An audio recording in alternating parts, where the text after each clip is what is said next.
It's 1 o'clock, Shadi. You may begin. Thank you. Dear all colleagues, friends, we welcome you to the 2023, which is the third School Leadership Conference.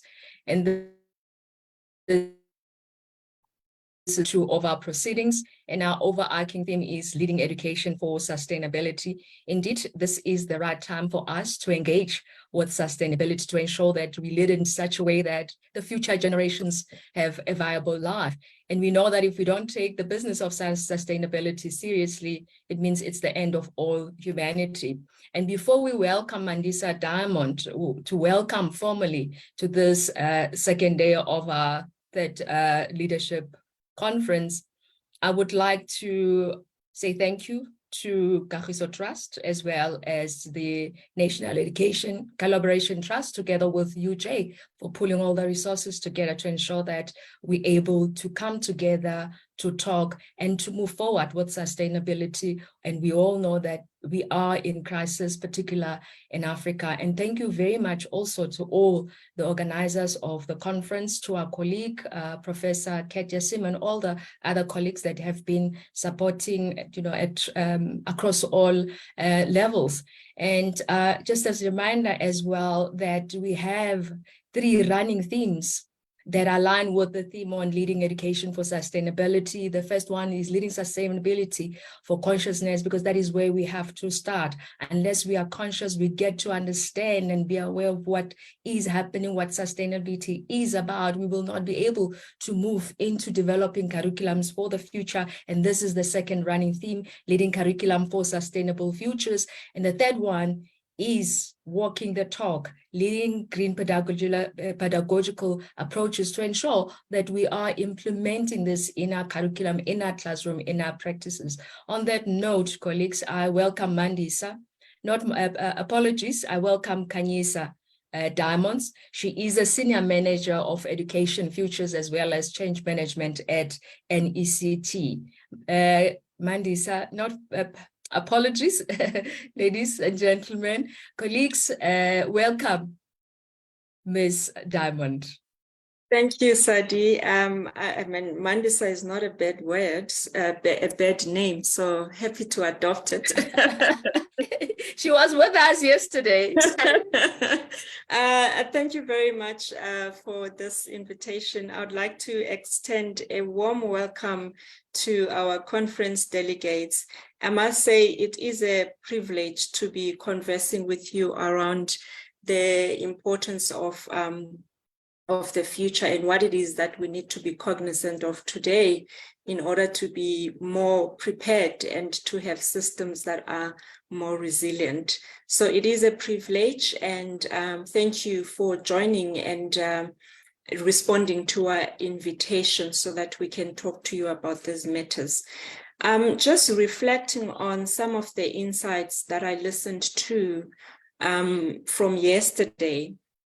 I'd like to start by putting things into perspective, because, often from a leadership perspective, there's a discomfort. And because there's so much that we are faced with today by current issues, often it is difficult to hold the two realities, contrasting, in fact, realities together, where you're busy doing what you can with what needs to be addressed and corrected today.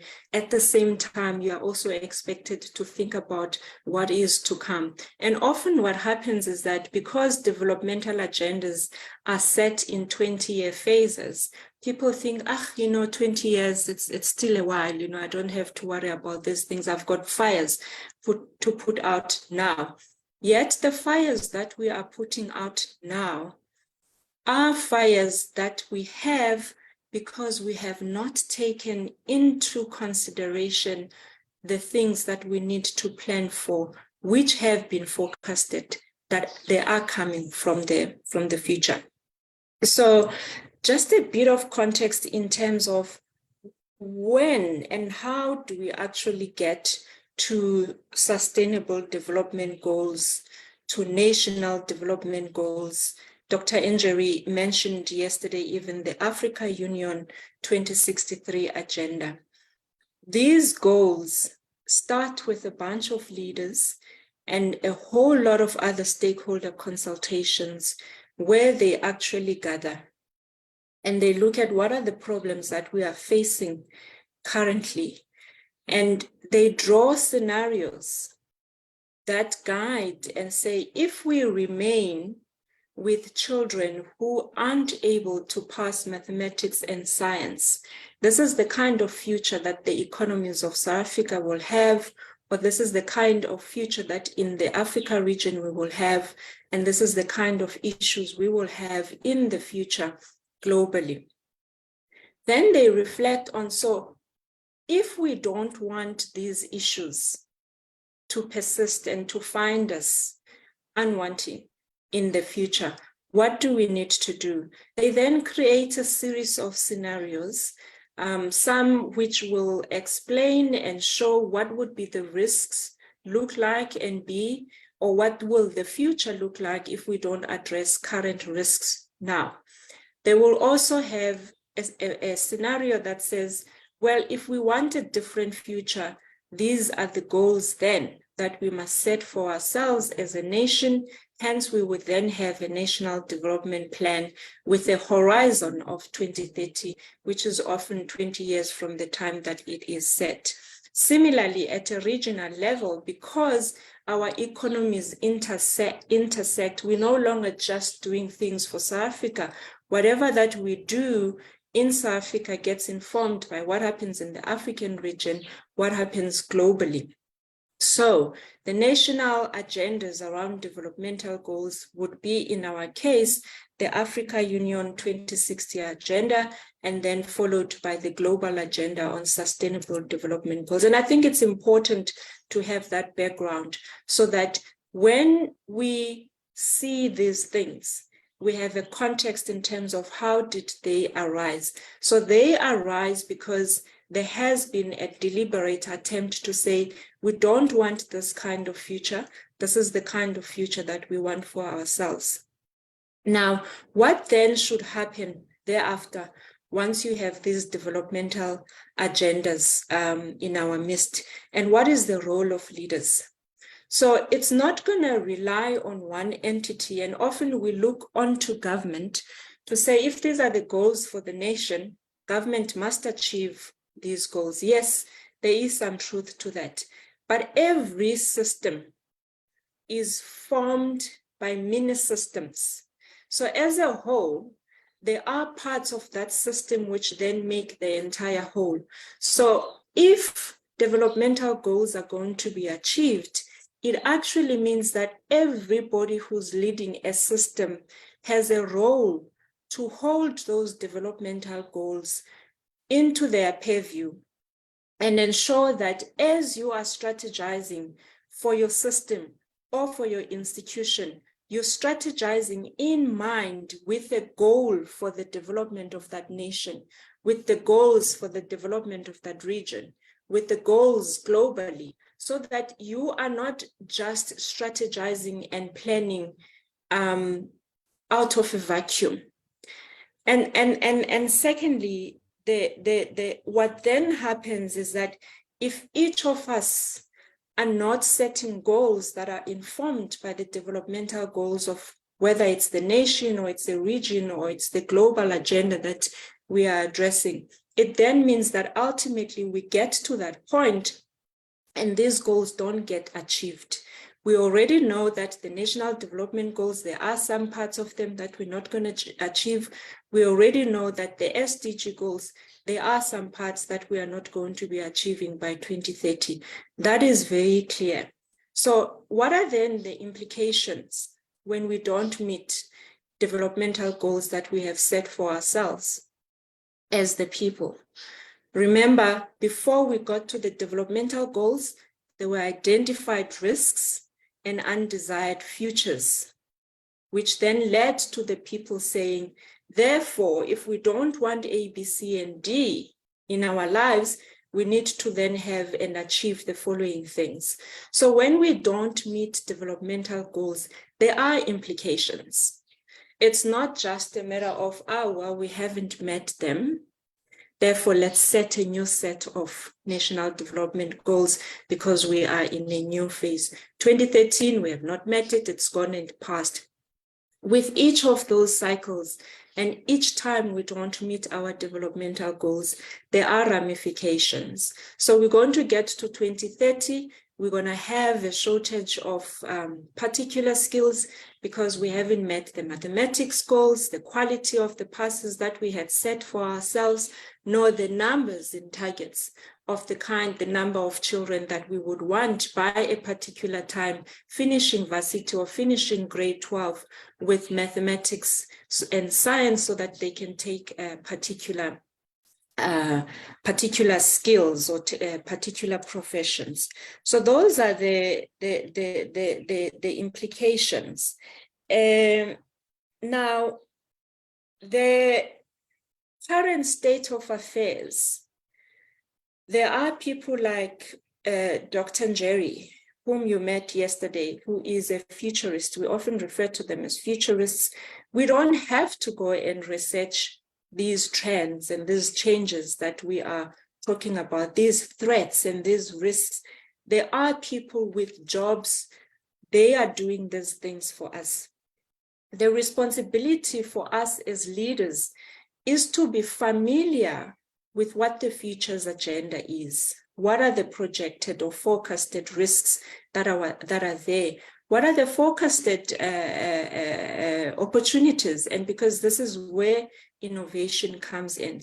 And just because you are taking cognizance of foresight into your strategic development and your planning, it does not necessarily mean that you can stop what is going to happen in the future. No, that is not what is being advocated for. What it happens is you plan better so that when the disasters, the food shortages, the electricity crises are starting, whatever else is being forecasted, you are better prepared so that your system is a lot more resilient and that it doesn't take you too long to recover. That's what it means. It doesn't mean you're going to stop the future from happening. We can't, we don't have such powers, but we have the power to plan differently so that when the eventualities happen, we're able to build back better and quicker. So that's what it's about. So the issues around COVID-19, for example, your futurists had predicted, or rather forecasted, because they don't like to use the word predicting. Those were forecasted as early as 2016. We knew it was going to happen. The issues that we have right now on electricity, those were forecasted decades ago. The issues we have around water shortages, which are starting to show themselves, issues around drought, issues around natural disasters in KZN, that should never have been a surprise because there are professionals who write about these things. Our role as leaders is to, one, be aware, hence we're talking about sustainability and consciousness, be aware, and not only stop there and then say, therefore, what is my role in preparing for these things?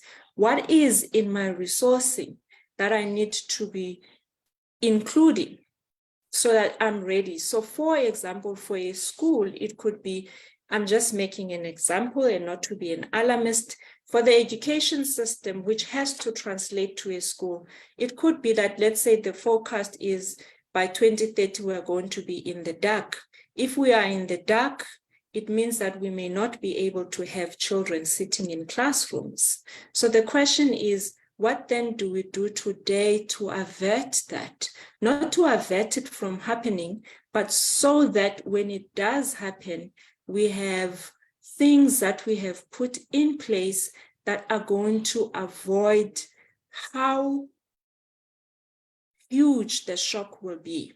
Instead, the shock is much less because we've already prepared for that. It could be that perhaps for that school, as an SGP, you decide that over years, you're going to build a solar system, you're going to build a water system, and you take your school out of the grid, so that in the times that electricity is not there, our children can continue to learn and to come to school. So these are some of the examples. So until leaders accept inclusion of foresight as part and parcel of their decisions that they make, prescribed by the plans they have to take, prescribed by the strategic positions that they take, we will always be leading vulnerable systems. We will always be in situations where our nations are developing instead of being developed nations.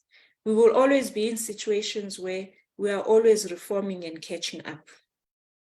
The solution is very simple. You take a conscious decision and you accept that if I must make a decision, if I am in a leadership position, I need to remain astute with what foresight is saying about risks, what foresight is saying about opportunities, and it is through the opportunities that we identify through foresight that we can become innovative as nations. So with that said, I welcome you and open the conference officially. And once again, we thank you for accepting our invitation and for joining us for these past 2 days. Please, from now on, be the advocates of foresight and of the future agenda. When you are attending the medium-term frameworks planning sessions at DBE, ask the questions, what are we doing regarding the following thing and that thing and that thing and that thing, which is forecasted, which is going to have bad implications for the education system. When you are planning at your school, ask the question, part of our planning and our strategy, to what extent is it inclusive of some of these issues that have been raised, which are going to affect the education system in the sector. Thank you very much, and welcome to the conference. Thank you very much. We are welcomed indeed, Kanyisa, and thank you for bringing to the fore once again the contrasting, the tensions between the realities as well as the future, and importantly, how we need to really undertake this dialectical iterative process so that we engage the system thinking, and as we do that, we then able to have this holistic picture and enable ourselves to really take initiatives that are responding to the now, but at the same time, working with what is forecasted in the future. And indeed, you're right, we cannot continue to be developing nations. At some point, we do need to be developing nations. Thank you very much for that. Colleagues, on that note, we are moving to our keynote speaker, Dr. Ahmad Kaplan. Dr. Ahmad Kaplan, he is here with us. Again, thank you very much for gracing us. The topic for the address is Leading Education for Sustainability at Schools. Just a little bit about Dr. Ahmad Kaplan. He's a professor of science education at the College of Education at the United Arab Emirates University. He has more than 15 years experience working as a professor and managing and designing professional development programs for educators, both regionally and internationally. He's worked in Canada, in Jordan, as well as in the UAE, and he has conducted several projects for UNESCO, UNICEF, EU, and USAID, and he has published more than 70 academic publications. Dr. Ahmad, over to you, and thank you very much. Thank you, Sadia. Thank you so much. It's really a pleasure for me actually to join this interesting conference. This is very inspiring ideas from leaders around the world. Thank you so much for arranging such a huge event, this global event. I really appreciate your efforts and your actually team as well. And thank you also for Ms. Diamond, who paved the way for me to actually give my keynote speaking. She actually highlighted the importance and the significance of focusing on science and math, because science and math are actually the subject that we need to pay attention to more in this 21st century. because they're going to be actually our hope for being successful, for being environmental, and to sustain our existence and our future existence as well.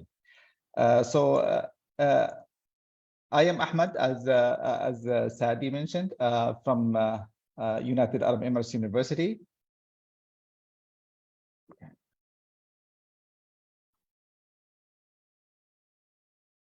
Do you see my screen, Saadi?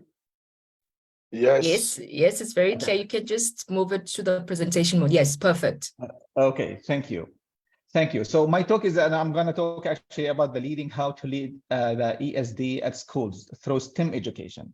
So this is why, Mrs. Diamond actually paved the way for me to talk about STEM and the significance of being STEM educators at schools, and how, as leaders, school leaders, can support our teachers implementing and students understanding STEM and leveraging their skills and competences in science in 4 different fields of STEM: science, technology, engineering, and mathematics. So it is not a secret anymore for all of you that we have so many challenges in the 21st century. And these are some of these challenges that we are actually tackling every day, globally, nationally, and locally. So we have one of them, like a global demand for a highly skilled workforce, and particularly teachers. So we need teachers who are really skilled and inspiring for our future generations. And this is actually the first and the most critical challenge in the 21st century for us as educators of the world. We have also another challenge with the high demand for global citizenship. So we are living on one planet, and to sustain our existence on this planet, we need to think globally and behave locally.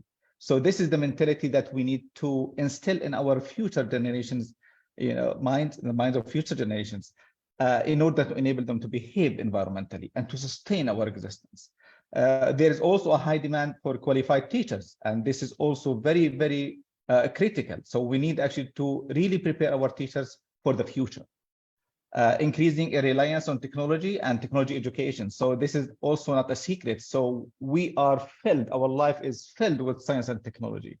And we need to understand how science and technology work, and what is the role of engineers in doing that, and what is the significance of having mathematics and this comprehensive understanding of how mathematics and science and technology and engineering are working together to improve the quality of our life. So increasing girls' involvement, this is also a continued challenge from the previous century in vocational training, technical, engineering, and scientific fields. STEM targets girls. So we need more girls in STEM. We need more women in STEM. So because we cannot actually work by our own, men cannot do actually the job by themselves. They need collaboration. We need the other side of the equation to work with us. The future difficulty in integrating ESD in subjects and sustaining these initiatives in schools. So these are the critical challenges actually based on the UNESCO reports. These are actually the challenges that we need to tackle with and to live with in the future. We have also a reality in the job market. So the job market has been changed. So in the 20th century, we have also only 1 to 2 jobs available, but now 10 to 15. So more jobs, but for only skilled people. The mastery of one field, but now we need actually critical thinking across disciplines. So this is why we are actually talking about STEM to save our lives, to save our planet. The teaching model has been actually changed, and the assessment model as well has been changed from subject matter mastery to integrating 21st century skills into subject matter mastery, including STEM education. So these are actually the realities that we are actually living with. I love this actually, this quote from Dr. Tony Wagner from Harvard University Lab. And he said, the world no longer cares about what you know, but the world only cares about what you can do with what you know. So this is actually the most important and inspiring actually quote from Dr. Tony Wagner. He is really actually inspiring me. So we expect, based on that, we expect students to develop the following 21st century to be actually really competent and survive and lead us in the future in this in these challenges. We need people who are curious and imaginative. We need them to have critical thinking and problem solving skills, because more problems going to come, more thinking, we need to put actually in our future and our life to solve the problems that can be surrounding us. Access and analyzing information. So we need to be very scientific. We need very, very evidence-based. So we need actually to do that. We need to have sufficient skills and competencies in accessing data and collecting data and analyzing the information. We need effective oral and written communications skills. So this is very important. We need to talk to the world, not to my neighbors only, to the world, all of us. So we are living on one planet. We are actually going through this together, and we will survive together. Collaboration across networks and leading by influence and initiative and entrepreneurship and agility and adaptability. All of these skills are really critical for the 21st century. And I advocate and I claim that we cannot achieve these competencies in our 21st century without implementing STEM education in the schools. This is actually the significance why STEM is actually very important for education for sustainable development. It is actually realizing it. It is actually, it speaks to the global, like sustainable development goals. That's 17 one. So what is the STEM? I know you know it. Interdisciplinary approach to learn that removes traditional barriers between different subjects. This is a very actually general definition of STEM, but as you all know, 99% of the innovation that we have currently in the world and engineers are improving and doing every day come from the borderlines between subjects. So biochemistry. So we need people who are actually biochemists, biophysics. So not only physics or biology, biophysics, integrating both together in one field. So this is actually the essence of implementing STEM in schools. We need people who think interdisciplinary, who have interdisciplinary mind to solve the problems that actually come out from implementing science, which is technology. So why do we need STEM? Because we have a changing labor market, as I mentioned, we have aging population, and we have climate change catastrophes. And world economics, actually, we have problems with, and STEM skills shortage. We have, so these are why, with the justifications, why we do have to have STEM in our schools implemented. The first one, so changing labor markets, I'm going to throw it through very quickly. So this is based on RAND Europe in 2022, growth in higher skilled roles from 42% of total employment in 2010 to 46 in 2020, and a decline in semi-skilled manual annual roles. So this is actually very important. So this is the data that we need in order to plan for our futures. So labor market is being changed. So more people who are skilled are needed. More placement jobs than new jobs are large numbers retire from work. Forecast of growth in output and employment, albeit small in 6 sectors up to 2020. And this is why we need STEM skills and STEM qualified people.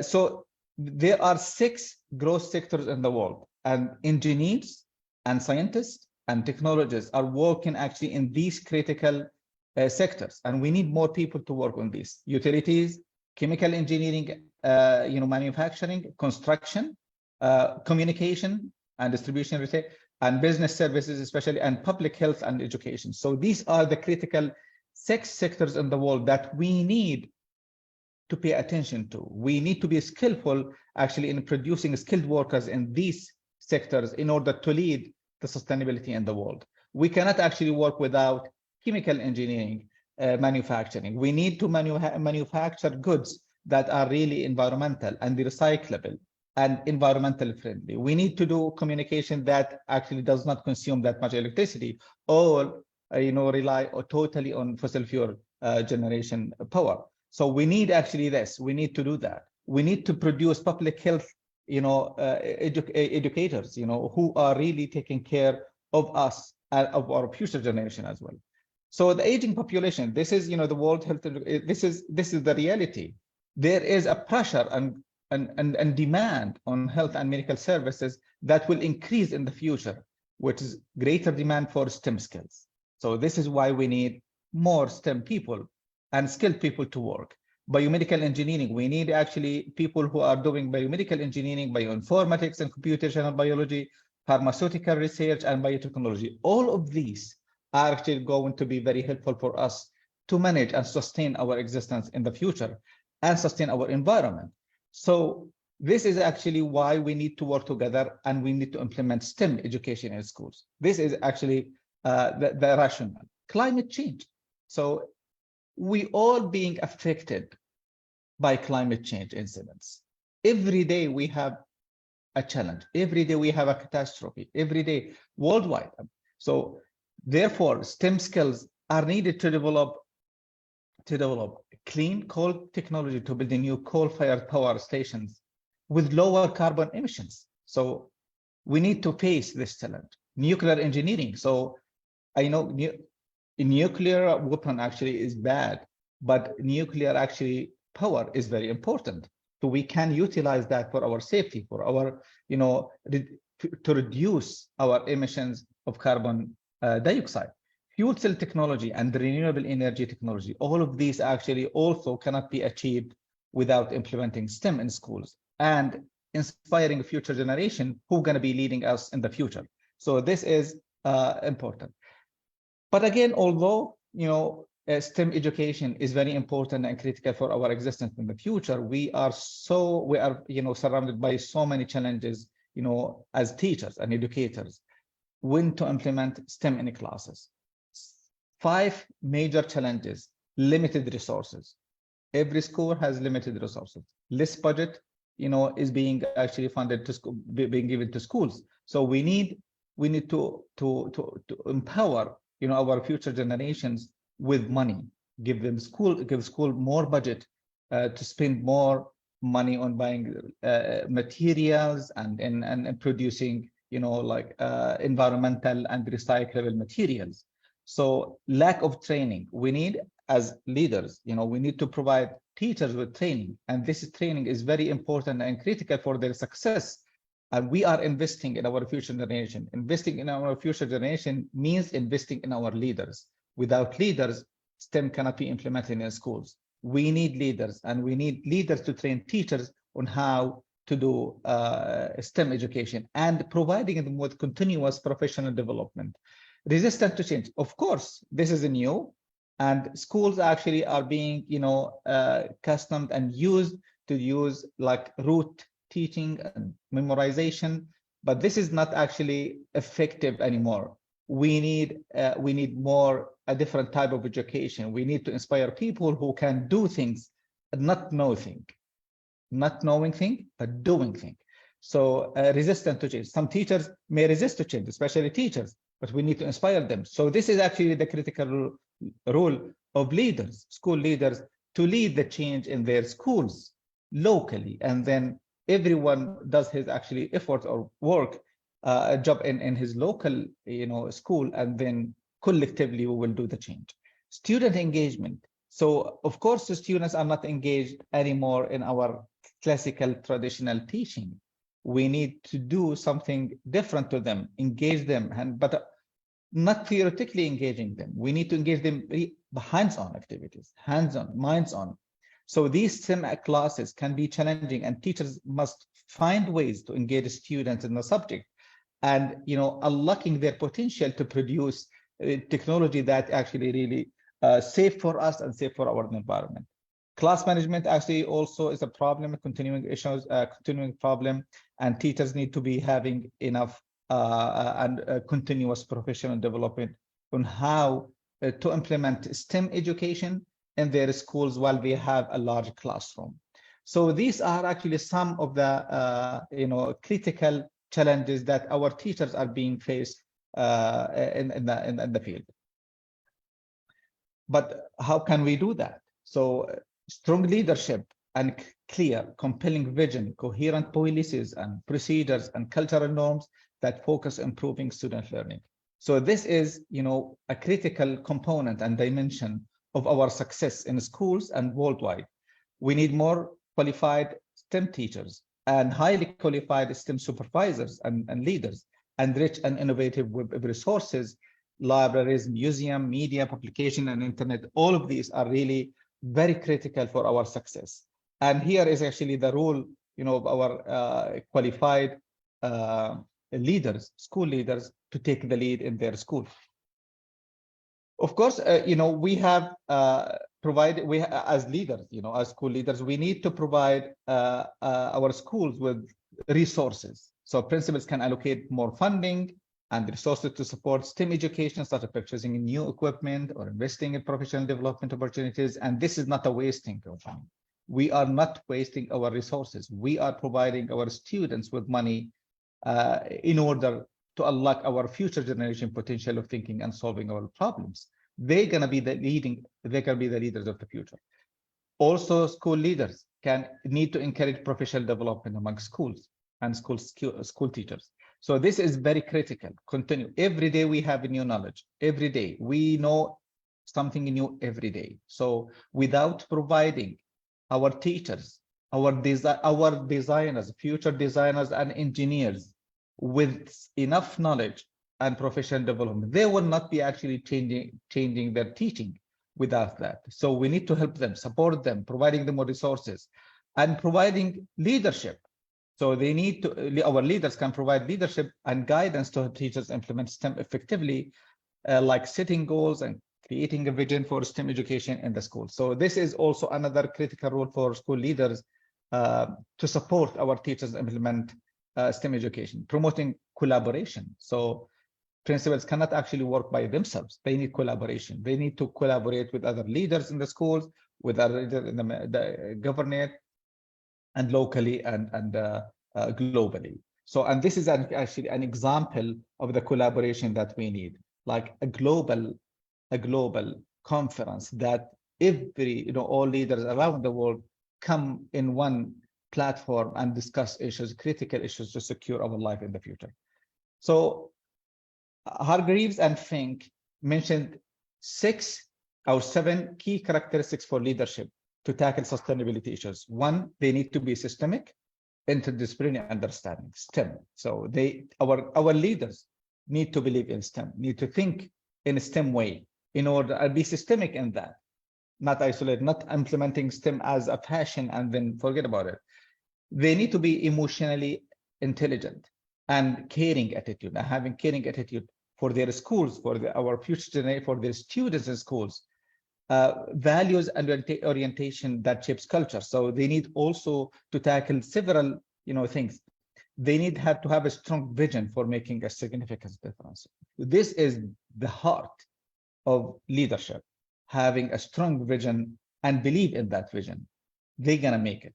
They're gonna realize it. An inclusive style that engender trust and a willingness to innovate or be radical. Their schools. Schools cannot be successful even if they have successful teachers without a leadership, a long-term perspective on impact. So they need to look. These are actually the characteristics of the leadership and sustainable leadership that we need for the future to lead the change in their schools and therefore worldwide. They cannot actually work without collaboration. So collaboration is a key. So, and this is an example of how to collaborate with each other around the world and learn from each other, inspire each other, support each other, focus on critical challenges. So many challenges in school. Of course, they are being actually faced with multiple challenges in school every day, every moment, every time. But they need to focus, they need to prioritize their challenges and give attention to more critical challenges in order to solve these problems and support the teachers. Support for change. Leaders must operate in institutions that allow for change, the status quo, and question that. So this is actually, these are the 3 major factors, of that limit or make our leadership successful. So the key messages, so the final, things that I'm gonna actually say before I close. STEM qualification are needed for the future. So lead to a wide range of opportunities at different levels and are valuable for non-STEM jobs. They keep options open. So we need to keep the options open for our future generation, for our STEM, power. So can help to address key global challenges. And this is why we have hope in STEM that to survive and to solve problems, environmental problems like climate change. We need to tackle these critical problems and challenges that we are being faced every day through preparing our future generation for ourselves. Believe in our power and skilled competencies to change, and also employability. We need to increase the employability of our future generation by providing them with skill mentalities, with skill degrees, especially girls, because they are the second half of the society. We cannot be successful without them. Without them, cannot be successful. The world cannot work without women. The second key message is STEM courses and careers are open, should be open to all, and can help raise aspirations. So this is, very interesting. This is how to keep our future generation school students busy-minded and hands-on all the time. Without, so if we engaged our students in STEM schools in a powerful way, we will not be having actually a problem in disengagement in the classroom. So this actually automatically will be resolved. So we will not actually be having demotivations. So students will be motivated and they will think, but we need to schedule, we need to put our schedule in a different way, like providing more time for science and mathematics teachers to work together and, deliver their sessions together. Students need to see how math is being implemented in science and what science and math can do for our life, producing technology through engineers. So continuing by producing or teaching science and math separated in separated fashion will not help our future generation combine these together. We always think that mathematics is not useful, is not actually helpful to us. So if we continue to teach them this way, separated courses, separated sessions, they will not be actually guided in the future and be sustainable. They need to see these fields working together to believe that they are actually working together and can solve problems. STEM, it helps develop enterprise and employability skills. So this is how to make our future generation successful.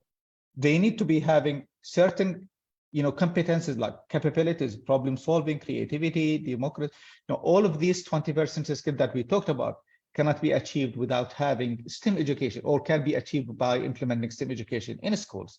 Many STEM jobs need creativity and design skills in combination with math and science. And good salaries are actually being paid for those people who are being qualified in the future. So this is, in summary, what I meant actually to deliver to you. And I hope it clicked actually in your mind. And, I believe in that. I believe in STEM education. I believe in women to deliver also STEM education for our future generation. And that's it. Thank you so much for listening to me, and I'm happy to receive your questions. Sadi, you are muted.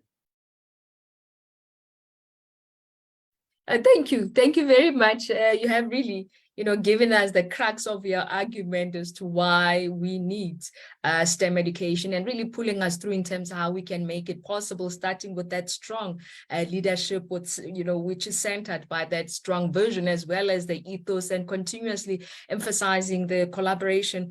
And then what is very interesting as well, there is that interdisciplinary approach of STEM education. And, as you mentioned that, I think Luna, reminded us that, yes, we do need a STEM, but we need to also ensure that we bring in the social as well as humanistic perspective. And this is something that you alluded to, and bring all those competences that can encapsulate it for the leaders, and how they can filter that down through, continuous leadership development, as well as teacher development, right down to the learners as well. And I think it will be very interesting for us to continue with this discussion more towards then in our curriculums. How do we develop curriculums that are STEM integrated, as opposed to now we have the social sciences, the life sciences separately, and the STEM sciences separately. And I think that's where the crux of it, because fundamentally we do need our leaders to be able to do something, and they need skills, complex system thinking skills.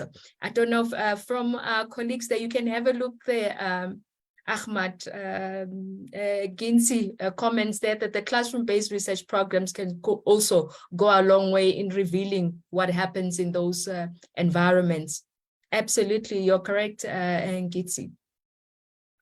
Let's see any more comments. Yes.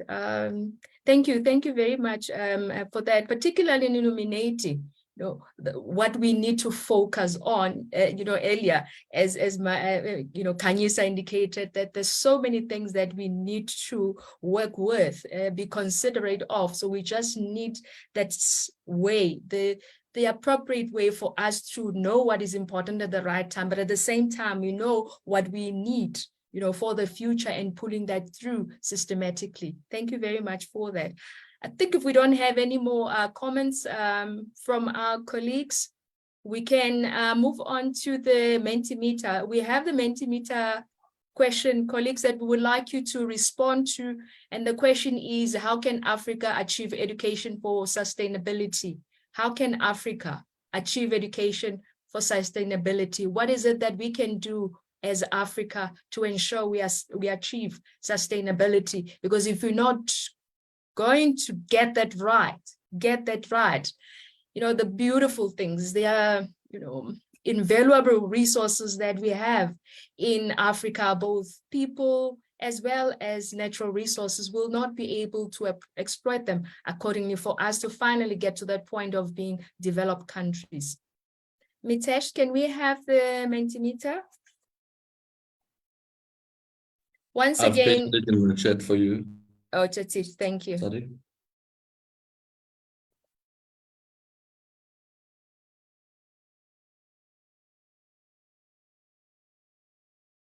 How can Africa achieve education for sustainability? That is the question for today, colleagues.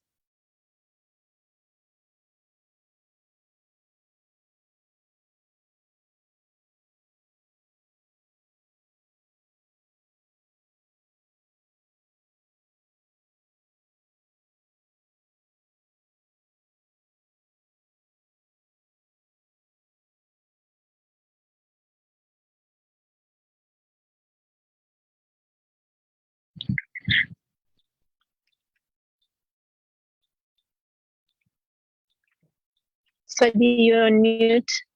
Thank you, Mandisa. I was just saying that indeed I agree with the class that Prof was able to bring that, bringing the reality of the value within the STEM education, which we know it's always been a critique about the, inserting the humanities in the thinking within STEM education for the future and for sustainability. I see there are more comments there. Colleagues, you can click on to the Mentimeter. As you continue working through it, we will move on to our next speaker, presenter for the day, and it will be our first presentation for the day. It is Ms. Tina Mendoza Siakana. Ms. Tina Mendoza Siakana, and the title of the presentation is EC Schools Integrated Approach Project.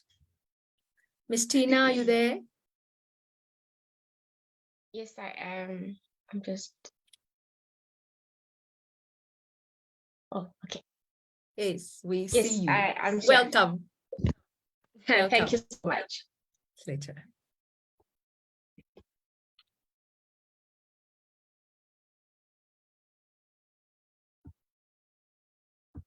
I'm just trying to Get the presentation off. I'm sharing my screen.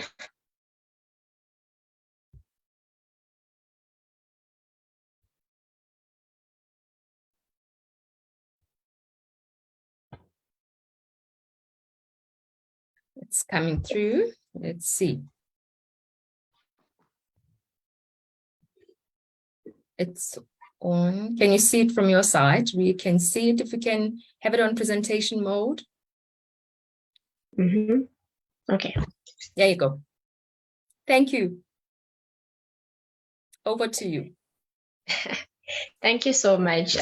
Good day to everyone, to all the participants at the conference today.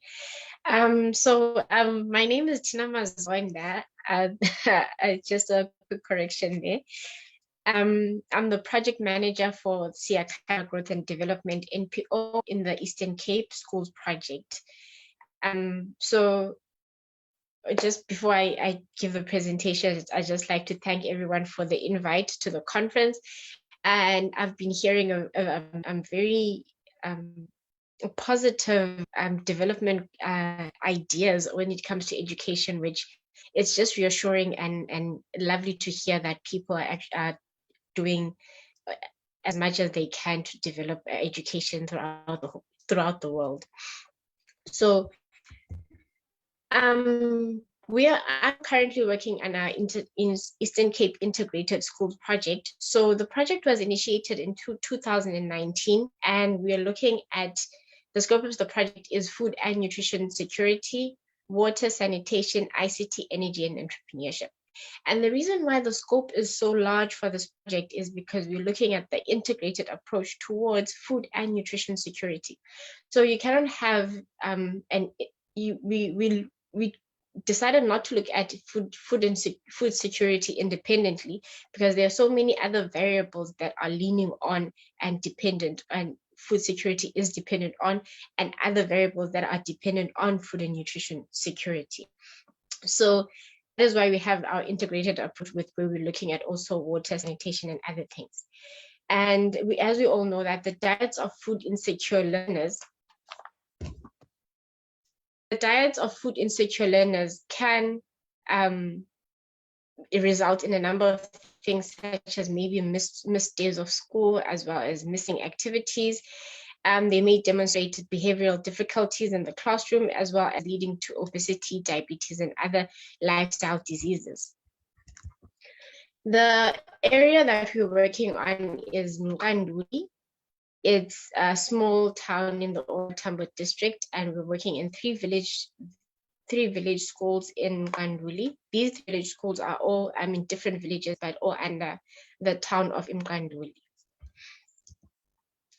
Now, with our project, we feel that stakeholder engagements are the cornerstone of our project, as it is here during these stakeholder engagements that we are able to establish if our implementation plans and also are relevant to the situation and towards the school and the communities. So in our stakeholder engagements, we engage with several different levels of government, as well as the communities, community leaders, and school governing bodies. So the impact of our project, we're looking at the schools as our diffusion centers into the communities, as well as moving outside of the local communities and into diffusing right through the country and the world. So the impact of the project increases from the schools, which we use as our main hubs for activities. And these activities may include training, distribution of resources, and meeting centers, where we're using the schools and our learners as our first priority and as our first contact. And then through by extension of the learners' parents and the learners' households, we move into the communities, and then further and further. And we have, throughout the project, we have established a lot of partnerships. These partnerships include the Eastern Cape Department of Education. Through them, we have received a lot of support, as well as including increasing the gardens, the capacities of our gardens. And we've also received equipment for domestic sciences at one of our schools. They're assisting us with ICT, and We also got assistance in terms of getting water harvesting systems at our schools. We also partnered with the Nelson Mandela Museum, where we are now looking at ecotourism for the gardens and the communities. We are partnered with Walter Sisulu University for education and research purposes.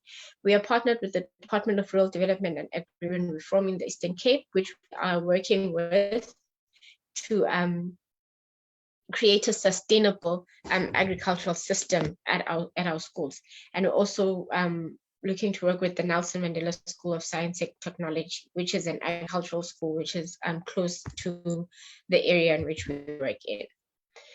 So with the objectives of the project, when we got to the school, we established that the area in Kanduli is to droughts during winter. So the first thing that we had to do was to implement rainwater harvesting systems, where we renovated the gutters, and we also added 10,000 liter capacity water tanks so that they would be able to supply and sustain the food gardens that we were planning to construct. At one of the schools at Kwebinkuna, there was a huge problem with sanitation, where the school had inaccessible toilets. This sanitation was originally not part of our project scope, but during the stakeholder engagements that we had with the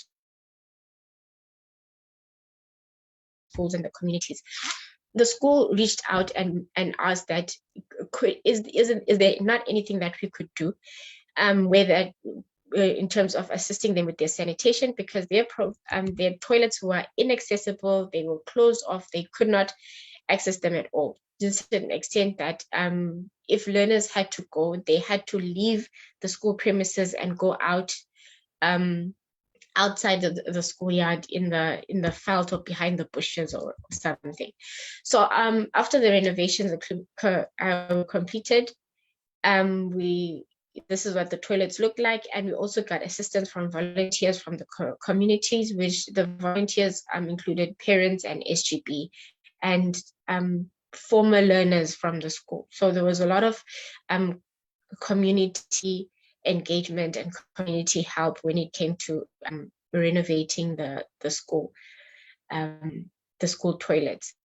And we also used some cultures to make sure that all odor and germs were eliminated from the toilet.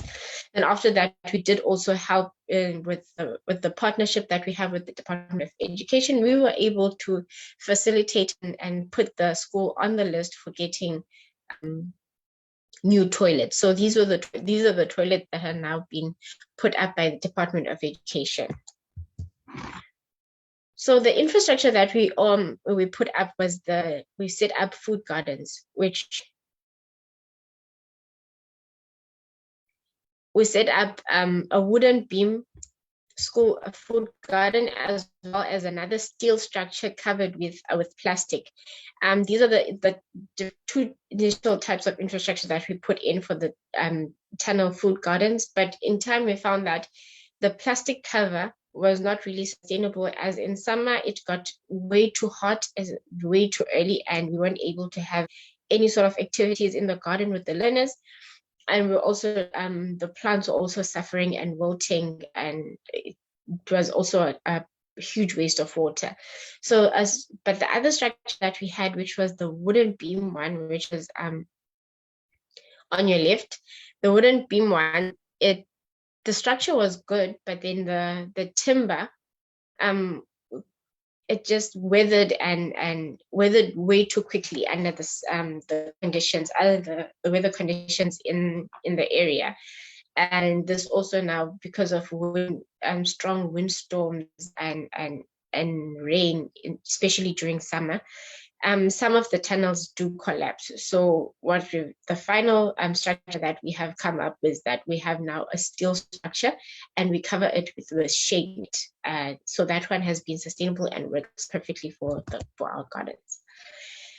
The gardens are continuing to thrive under our maintenance as well as monitoring. Myself and my other colleague, Bright Kenjana, work on maintaining the school gardens, as well as the learners in each of the schools. They come into the garden and they work on a regular basis and keep the school, the gardens thriving. So these are some of the harvest. This is some of the harvest that comes from the school garden, as well as the food that we our learners are now getting from the garden. So if you can see the middle picture, you have about 3 vegetables that come directly from the garden, and then the rest, which is the meat and the pap, is bought from the shop. So this has now also assisted the school in that there's now increased veggies that they're now able to provide for the learners, and also they're now saving in terms of buying, because they don't have to buy all the food that is used in the kitchen. This is now with the funds that they've saved from the garden, let's say, and the funds that they've made from any surplus that was obtained from the garden. And these funds have been used for minor things such as maintenance, paying of the gardener, and maybe buying electricity and stationery that might be short at the school when school funds have not come in yet. And during school holidays, when the schools are closing, there's a market day as well. And when the learners' parents come and collect the school reports, some parents that the school is aware of the situation at home, some veggies are donated to those households from the surplus. We have food waste recycling units at the school, where we use worm farms to decompose the food waste that comes from the kitchen, which is peels and any leftovers from the pots. And these are used to create worm casting and worm juice, which is then used to fertilize the soil and put in and increase the microbial activity in the soil garden, in the garden. Excuse me. So this is we have now sort of created like a nice circular food waste recycling issue, in that we create the food, and then we eat the food, and then the waste is collected and then put back into the garden, where it is made into new food again. We've also had formal AgriSeta accredited training for about 50 members from the community. These members include former learners, parents, and the school governing body.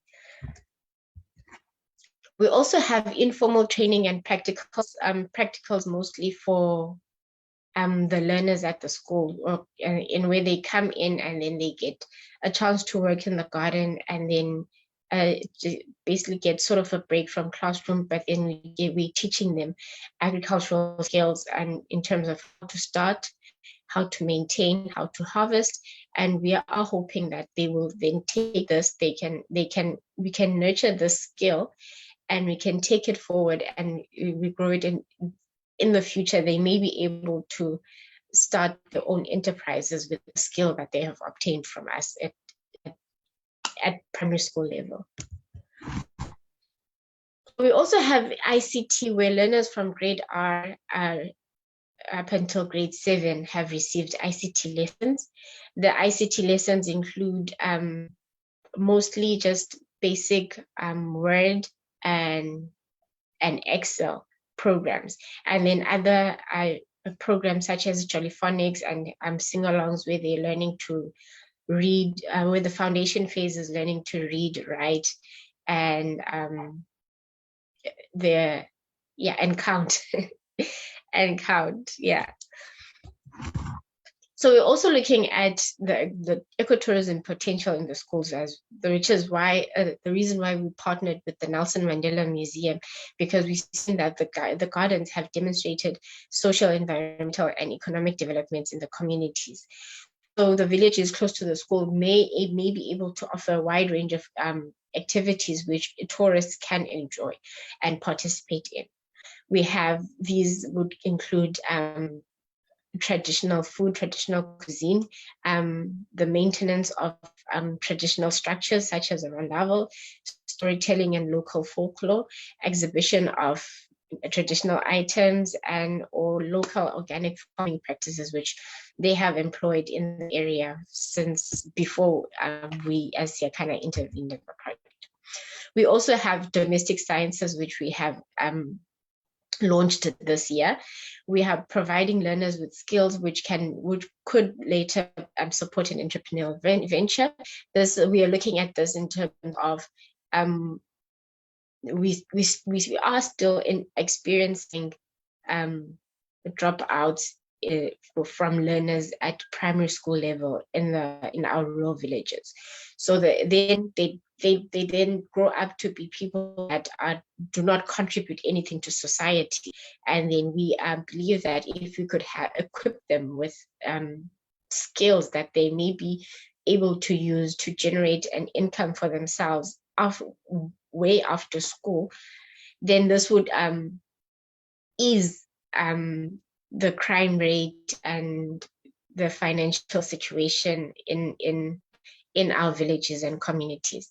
So in the domestic sciences classroom, which is now it is an extramural activity, so it's not done, it's not officially part of the curriculum. We're teaching learners how to sew, knit, cooking and baking. We're also incorporating the ICT part into this, as well as agricultural lessons, where we are now having our informal agricultural trainings, our informal ICT. Everything is informal. There's nothing that is certified, but we are looking to equip our learners with the necessary skill, so that they may be better and contributing individuals in society in the future. We also have human rights gardens, where we're also working with the Nelson Mandela Museum, which they are looking at restoring human dignity through food gardens. When a person is at home not earning anything, their dignity is really diminished. So if they have something that they're doing, example, a food garden, then that restores human dignity in themselves, and then it leads to a better contribution towards society. We're also promoting sustainable tourism in the sites for the human rights gardens, which are in Gunu along the Nelson Mandela Footprints Trail. So as highlighted, that we are using the schools as an entry point into the community, as our learners are an extension of the community, and we believe that the schools are our focal point and our entry point, and through them and we can disperse into the community. We are looking to expand our gardens to generate income. We're looking to provide formal training towards the community and establishing homestead food gardens and community food gardens, as well as other agribusinesses.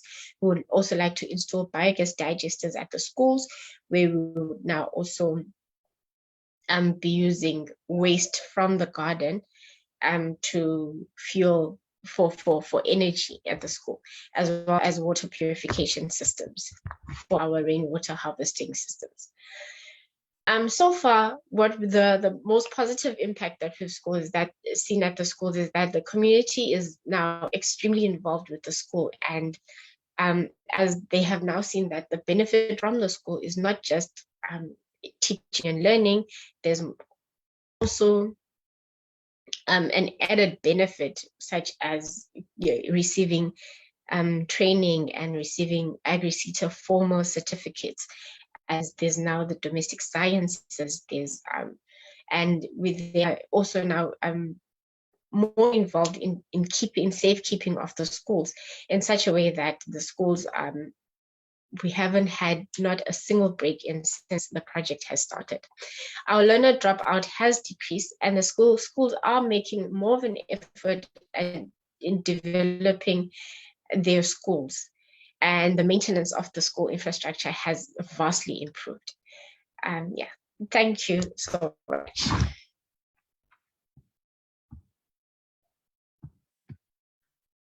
Thank you, Tina, and all your colleagues for the wonderful and really building work that you're doing. This is truly an authentic work, and it really, you walking the Siakadma, as the name of your project says, you know, building each other, uplifting each other. And I think what is great about this is using the available resources, and the learners are there to see how the resources that are available around them can, you know, they can see value around this and rethinking them and reimagining them and using them much more meaningfully. And I think with this integrated approach, you know, you're really showing that in Africa, we don't have a choice, but we still need to start with the basics. This is really covering the basics before we can say, well, we are offering, you know, an integrated curriculum for STEM, you know, that will be effective and meaningful. But unless we cover the basics, specifically health, I mean, you're providing nutrition, you're providing, you know, a healthy environment. These are critical, and we cannot move forward in Africa unless we cover this. And I think also what's important is a humanizing approach. When youngsters, you know, are able to see that you are worth, you are available, and this then transcends to them valuing their environment, and that's what we need in terms of conscientization. Thank you very much for that presentation. And I must say, you can see comments there. People are really appreciating the project that you are doing, and in your environment, it is responsive, it is closing the gap, it is not waiting for the government, as Ahmad was saying, that we also need to move from the macro perspective to the micro perspectives in terms of making a difference. Thank you very much, Tina. Keep going. This is what we need. Thank you very much. Again, please, colleagues, do not forget the Mentimeter. We need to know how can we implement education for sustainability in Africa. We've just had a perfect example there with Tina. And next speaker is in line. It is Dr. Kezia Mkwize. Dr. Kezia Mkwize from the Open University, Tanzania, and she will be engaging us on the topic Indigenous Knowledge and Curriculum Reform in Education for Sustainable Development. Dr. Kezia? Yes, thank you so much for this opportunity. Thank you for gracing us. Thank you. You can start. Thank you. So should I start? Yes, you can start. Thank you. Oh, thank you so much. Let me share the presentation.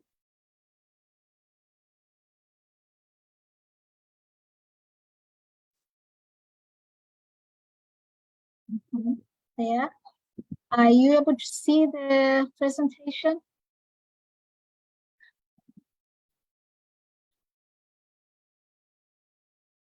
I'm putting it on slide mode. Yes. Are you able to see it now? Yes, we can see it. It is on slide mode. Perfect. Oh, thank you so much. Thank you so much. So I must say again, thank you so much for this opportunity to present. And as you have already introduced, my name is Dr. Kezia, independent researcher from Tanzania. And I'm presenting today a title called Indigenous Knowledge and Curriculum Reform in Education for Sustainable Development. And we'll proceed with the introduction. So with the introduction, I would say that Africa is endowed with indigenous knowledge. In fact, Hecho and Mino noted that African indigenous knowledge is resilient. And Nkweza Mwanametsi advocated for incorporating indigenous knowledge in the manufacturing sector for Botswana and Tanzania, while Sago Itla 2022 for economic values in Kenya. This presentation departs the discussion of indigenous knowledge from manufacturing to education for sustainable development. And the statement of the problem is that COVID-19 pandemic affected the education sector, thus calling for curriculum reform. There is a persistent problem of no integration of indigenous knowledge in schools or universities, according to Kaya and Seleti, 2013, and also Silva, Itala, 2023. Hence, this paper's objective is to explore indigenous knowledge and curriculum reform in education for sustainable development. And the study question is that this presentation's specific objective is to explore trends of indigenous knowledge and curriculum reform in education for sustainable development in Africa. And hence the question, what are the trends on indigenous knowledge and curriculum reform in education for sustainable development in Africa? So the study significance is that the outcome of this paper can help education leaders and stakeholders achieve sustainable development goals by considering indigenous knowledge when reforming the education system for sustainable development. Went too fast there. So the key concepts are, in terms of definition of key concepts, according to this presentation, is that indigenous knowledge refers to local people's knowledge handling and managing their livelihoods. For example, the Ngoro agro-technology of Mbinga district in Ruvuma region of Tanzania, indicated in Mali Itala 2004, defines Ngoro as an indigenous, sustainable, and profitable soil, water, and nutrient conservation system in hilly areas. And then we have another key concept, which is sustainable development. This is adopted and defined according to Mensah 2019 by stating that sustainable development is inter and intra-generational equity, which is anchored in three-dimensional interconnected pillars of environment, economy, and society. So after completing the key concepts, so I now come to the methodology. What are the methodology and what are the reasons for the selection of the methodology? Is that systematic literature review is being used, and this has been adopted from Silva Itala 2023 to review trends on indigenous knowledge and curriculum reform in education for sustainable development in Africa. And in terms of sample journal articles based from Alternative, which is an international journal of indigenous peoples, and the search that came up was 112 peer-reviewed research articles, and only 7 journal articles from 2005 to 2023 were relevant to address the paper objective. So in terms of the finding, we see that for the authorship, in terms of the authorship from the reviewed literature, is that the majority are co-authored. So the research here, the trend is that it's in terms of co-authorship rather than single scholars. So you can see here the percentage is 57.1% versus 42.9%. And in terms of country, we can see that the largest of those articles are from Botswana, which is 28.6%. And the other countries, the studies were there, but there were not as many as the ones from Botswana. So the other countries are Tanzania, Sudan, Zimbabwe, Ghana, and Nigeria. So in terms of profile of reviewed journal articles by methods, we can see here that the largest percentage of the method that is being used is qualitative rather than quantitative. The other methods were used, but they were very minimal. For example, there was literature review, participatory action research, and then localized research design. So this is in terms of the profile of the journal articles that were reviewed. And just to give a snapshot, table 1 shows us the trends on indigenous knowledge and curriculum reform. So here we can see that H and Mino, they did a study in Ghana and the East African indigenous knowledge that exists, and they recommended for educators to make conscious efforts to integrate these bodies of knowledge for learners to develop into true human beings. And we can see also from Nigeria, we have Olaniyan and Govenda. They talked about roots and tubes, farmers' preference in adapting to climate change. They used indigenous knowledge because it is effective, easily accessible, and inexpensive. So they recommended for indigenous knowledge into mainstream adaptation strategies in agriculture curriculum in Nigeria. And then we have Botswana, which also use indigenous knowledge, but this is in terms of a model. It's called the Boho model, which is an African philosophy on caring, sharing, showing respect and compassion to integrate dropout women back to school by enabling them pass the junior certificate examination to continue with secondary education. So in terms of the finding and discussions, you can say that trends show relatively few articles on indigenous knowledge and curriculum reform. And we can say that education in the context of Africa journal, findings support clients relating from South Africa on the need for more research in indigenous knowledge and integration of indigenous knowledge in education. And also for the more indigenous knowledge, for instance, in Botswana, the Boto model helps women advance their education, while Fongoro is to sustain agriculture in hilly areas. This implies that this indigenous knowledge can be useful for sustainable development and can be emulated by other African countries. In conclusion, is that the trends that are there in terms of sustainable development is the existence of indigenous knowledge like Fongoro technology and the bottom model for livelihood that is evident, but the integration of indigenous knowledge in education is still lagging behind. And there are few scholarly articles on indigenous knowledge and curriculum reform. And therefore, existing articles mainly concentrate on co-authorship and mainly from Botswana, and they applied a qualitative method. So in terms of the practical implication, you can see that the educational leadership to make efforts on integrating indigenous knowledge in reforming education for the purpose of sustainable development.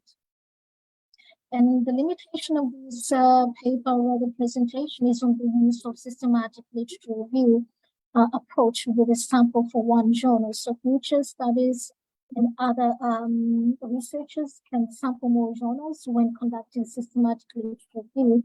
Other researchers may opt for quantitative method in order to map the indigenous knowledge and curriculum reform in Africa, because mapping indigenous knowledge and the curriculum reform will be very, very critical, because you need to map up. If there's no mapping up of indigenous knowledge and curriculum reform, then the integration into sustainable development can also be very, very either slow or may not be successful. And these are references that assisted on this presentation. And with that, I would like to say thank you so much for this opportunity. And I would like to now hand over the mic to you. Thank you, Sadi. Thank you so much. Thank you very much, Dr. Kezia. And your topic, indigenous knowledge in curriculum, it's at the right time in South Africa. This is a September month. It is the Heritage Month. It's about reminding us about our heritage that we've left behind, and also reminding us that we've not made enough efforts to pull in our indigenous knowledges. And it is true, we see that we still have not made enough efforts for us to integrate it in teacher education and continue with that in professional teacher development. And I do see a place for indigenous knowledge. And for us in Africa, I think we mustn't beat about the bush with this one. We need, this is our first point of call, because we know that our ancestors lived in sustainable ways. And this is again the argument against the economic sustainability that, you know, it left behind what was in Africa, what are sustainable, but because of the pursuit of capitalism, we're left behind. And we are supposedly living in decolonial times, but we're still moving on within that thinking of, you know, colonized thinking. If you look at the neoliberalism in our education, it is really keeps pulling us away from indigenous knowledge systems. And you know, look, for example, you know, the 4IR, the pursuit of 4IR, the bursaries and the funding, it's for 4IR. There is something for, you know, indigenous knowledge, but it is not enough. And I think it's something that we really, really need to think about, engage with ladies and gentlemen and my colleagues as well. Indigenous knowledge is available. There's no ways about that. And if we are moving into a pluralized world, a pluriversal world, we're saying we are aware of the dominance of Western knowledge, but at the same time, we need to bring the African perspectives, African knowledge, and we pull the two together and work with them dialectically. That's where we need to be, because we live in a globalized world. Our problems are interconnected. So it means that our knowledge also needs to be interconnected to solve the problems.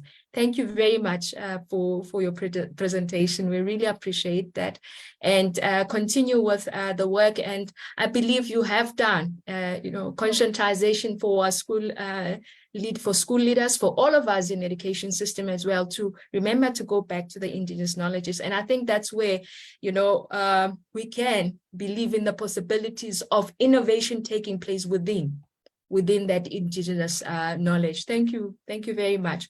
Colleagues, thank you very much for still being with us. We appreciate that. Again, I remind you to continue responding to the Mentimeter. The question is, how can Africa achieve education for sustainability? How can Africa achieve education for sustainability? I think our presenters, starting from our keynote speaker, the first presenter, the second presenter, are giving us a sense of how we can achieve education for sustainability. And for us is to look into our context and see what is possible within that, and thinking further into the future, developing strategies. And of course, as Kanyisa reminds us, that we have to remember budgeting is very important as well for us to ensure we implement accordingly. We can now move on to our third speaker. Our third speaker, it is my esteemed colleague, Professor. Professor, are you ready for us? Professor Chinaza Ulienya. His topic is on Africanizing the SDGs, Baba, a key factor for enhancing sustainability consciousness within South African universities. Africanizing SDGs, a key factor for enhancing sustainability consciousness within South African universities. Baba Chinaz. Ooh, you know, like they do it there. Thank you so much, Sadi. Thank you very much for this opportunity. Thanks to Prof. Yazim and the entire team. Before I start with this, can I ask Tina? Tina, I hope you would give me some of those vegetables. Oh, yeah. What are you saying, Prof? Okay, I'm just kidding now. That Tina will give us some of the vegetables from the garden.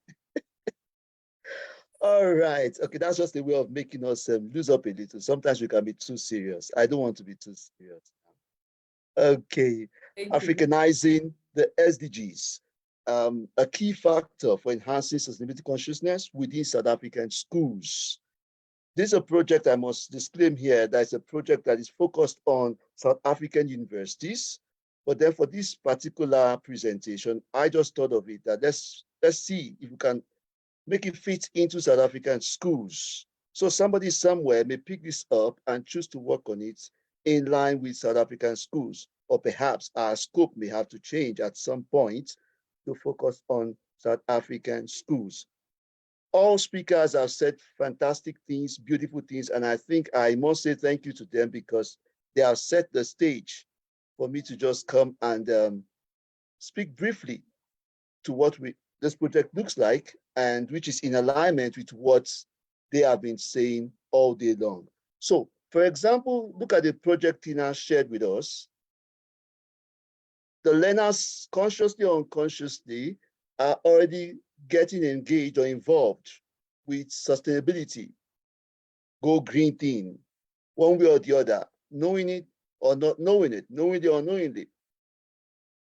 But then the question is it possible for them to consciously get involved and not unconsciously be involved?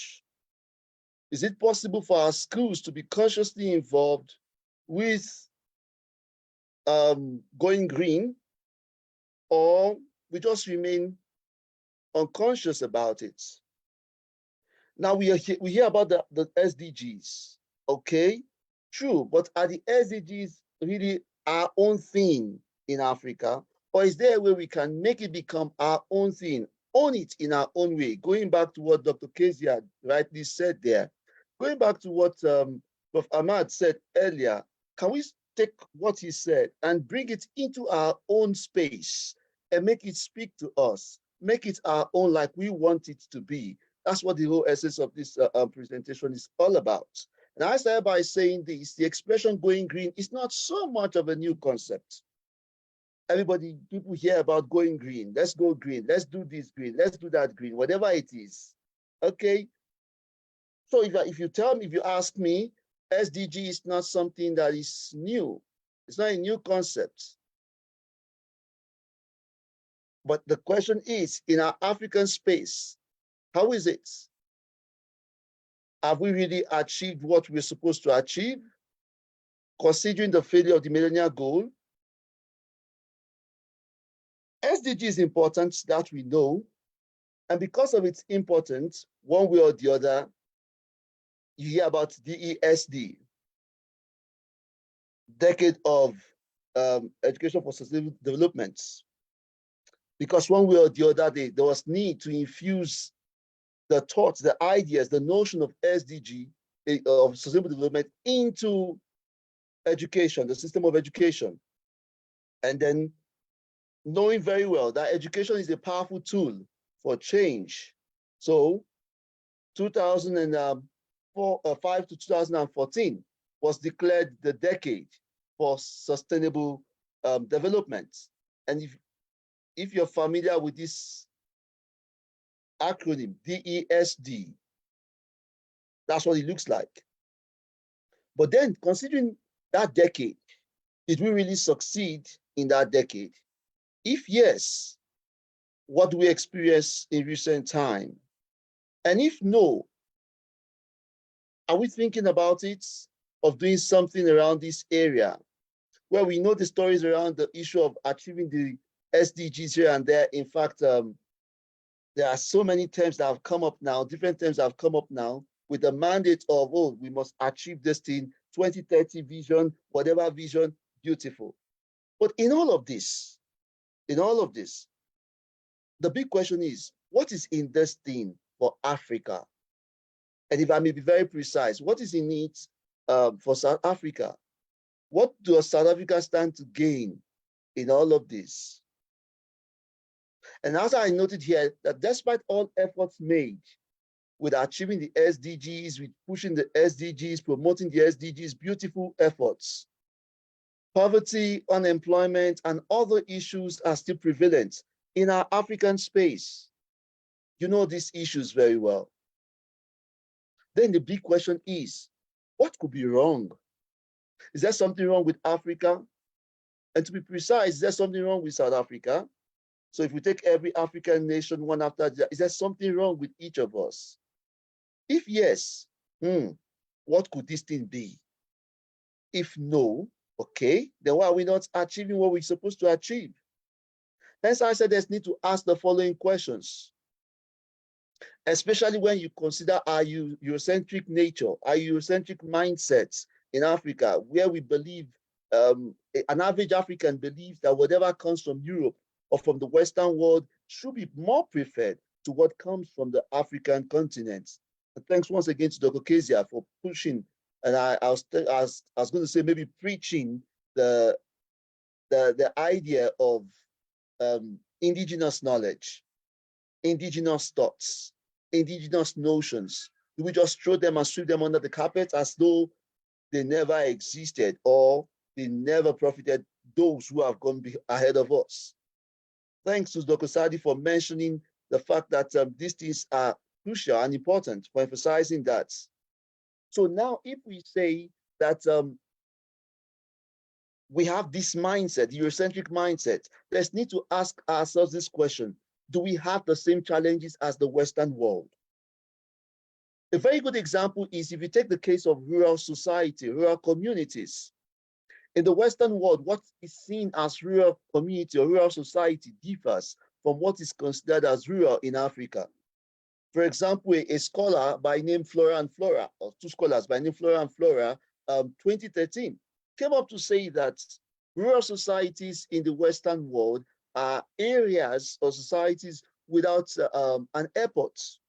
So one thing that characterizes their own rural environment in the Western world is that there's no airports. And if I ask you what characterizes rural society in South Africa, I'm sure your response is as good as mine. Maybe we need to check some other literatures like literatures of Akoja and Nkomo, 2008, Daniel and Shah, 2016. These are some literature that talk about African societies experiencing, in fact, Mestre as well, 2019. They talk about African rural communities being characterized by high rate of unemployment, high rate of illiteracy, high rates of crime, and so on. So that's just one example. The difference between the Western world and the African society. If that's the case, then if we run through the SDG and we push for the SDG the same way, do you think we will achieve the same results? I believe your answer is no. And that's my answer as well. And that's just one. Another question we should be asking ourselves is, are African institutions not capable of helping themselves to provide solutions to their own challenges? Do we have what it takes to provide solutions to our own challenges, knowing that we don't have the same challenges as the Western world? If we don't, then are we capable of helping ourselves? Those are questions we should be asking. And then the third question here is, can African nations really experience and enjoy sustainable development? If we go back to what Tina showed us there, that project, I'm just trying to imagine if we have that kind of project in every school. I mean, every school, especially those in the rural areas where they've got the land, they've got the space, they've got different things to support such structure. I'm just trying to imagine if we've got such things there. What would happen to our schools? How would our schools be? What would our schools look like? At least to a large extent, the issue of food would have been resolved one way or the other by some percentage. Compared to where we keep relaxing and waiting for what comes from the Western world to satisfy us. Believe me, we may wait endlessly. Let's have a flip. Let's go back to the early 1960s, just a flip side of the whole story I've been saying. In the early 1960s, when many African nations just gained their independence, a scholar by name Yesufu, 1973, was talking about the issue of Africanization, that many institutions of learning focused on Africanization. There was need to Africanize different institutions of learning. That was our own way of ensuring that African beliefs, African cultures, African values are imbibed in the school systems. It was used to seek redress through institutions of learning and all the rest. But the big question is, what exactly is happening to Africanization in our schools today? In the same way, if we check what happened in the first, the second, and the third industrial revolutions, education was used as a major tool to promote and facilitate the happenings of the different eras. So in the first industrial revolution, there was need to use education to propagate and help people align to that era. The same with the second and the third. And even the fourth now that is being clamored. And the fifth, education is a major tool that is used And if you ask me, that agrees with the words of Nelson Mandela, who says education is a tool for change. I agree 100%, for a powerful tool. Then the question is, can we in Africa also use our education system, considering the issue of Africanization in the early 1960s, how it succeeded? Can we still do the same to ensure that sustainability is promoted, that sustainable development is promoted, at least in our own context, within our own space, in our own way? Let's come to the present time. If SDGs are to be achieved in our context, our education has a major role to play. And if you see my slide there, I actually intentionally put the word "our" in bold. It's our education, or rather, it should be our education. But I wonder if it is ours, but it should be ours. But if you check the curriculum, then you ask yourself the question, is this really our education or another education brought to us, or we went to them to take that education to use in producing scholars or producing students or producing graduates that we expect to be relevant in our space, whereas the education, so to say, does not really equip them in making them that relevant in our space, especially use the case of the rural context. So in keeping to this, all education stakeholders have vital duties to play or to perform. All, and I mean all. It means that be you the principal of a school, a teacher of a school, the learner, as long as you are a stakeholder in the education sector, you've got a role to play. And I'm glad this conference is taking place. So if maybe, perhaps this is one way to conscientize us of the fact that we've got various roles or duties to perform. Nevertheless, we must bear in mind that such duties may never be performed where the people involved do not even know their rules. So if I don't know that I am supposed to be involved in this, or I don't even know my role, how do I perform what I'm supposed to perform? It becomes a big thing. And that's where the issue of sustainability consciousness come into play. And I go back to the presentation of Tina. Sorry, Tina, pardon me. I'm just excited about the work there in the field there in the garden. Now the learners go to the field. How many parents would be excited, in fact, to have their children go to such places, to such gardens to learn? How many parents would prefer their children being within the space, the four wall of a classroom to learn? Do people even believe that learning takes place in the garden? Do we, as Africans, believe and accept that? Or we believe that the best of it all is we are within the four wall of the classroom and then have computers. That's when learning takes place. I'm not condemning these things, but I'm just trying to make us have a rethink again. How many principals are even in support or will fully support their teachers and the other people who would go get students, learners, get to the garden, say we are going green, let's get these things done? How many? Well, the idea behind our project, or the project I'm sharing with you, is to set the stage amongst us as Africans, amongst education stakeholders, especially those in South Africa. To be specific, we're looking at South African universities. However, in this case, like I said earlier, it will be South African secondary schools and primary schools, on becoming conscious about the term sustainability. How do we do it to fit into our African space, our own context? And I noted here that sustainability is all-encompassing. It involves everybody. It involves the learners, it involves the students, it involves the principal, it involves the deputy principal, the HODs, whoever. As long as you are a stakeholder in the field of education, community members, parents, all put together, we've got one role to play or the other in ensuring sustainability in our own African context and space. Hence, let's take these three questions as a means of reflecting. How conscious are we? When I say we now, I mean our institutions of learning. How conscious are we of sustainability? How are we infusing the African thoughts towards the attainment of sustainability in our context? So when we say sustainability going green, how do we want to go green in our own African context? Considering our peculiar challenges, considering our peculiarities, how do we want to go green? If we are, beautiful.